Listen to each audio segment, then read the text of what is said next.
Kuya, sige, balik ka. Kuya. Ito Mario. Ito Mario. Mario, tara. Not for public.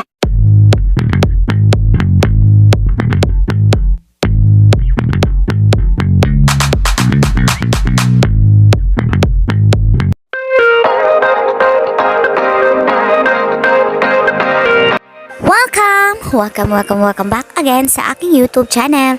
Kung ikaw bago ka pa sa aking YouTube channel at hindi ka pa nakasubscribe, please like, subscribe, and share para ma-update ka sa mga bago kong upload tungkol sa mga celebrities. Heart Evangelista, Bea Alonzo, Maha Salvador, Jericho Rosales, at Piolo Pascual, lalo na si Deter Acampo, nag-reunion sa bahay ni Johnny Manahan.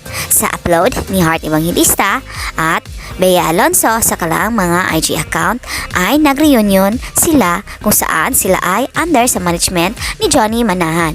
Sa post ni Heart ay nagka-reunion at nagkita sila ng kanyang ex-boyfriend na si Jericho Rosales. Sa post nila ay masayang-masaya sila na binisita si Johnny Manahan kung saan ito ay naging manager nila noong nagsimula pa sila sa showbiz hanggang sa umalis ito sa kanyang management at lipat ng ibang network.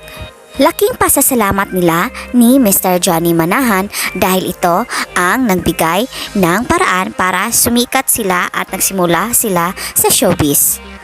At marami din ang naintriga dahil nagkita sina Heart Evangelista at Jericho Rosales kung saan ay mag-ex-girlfriend at boyfriend ang dalawa.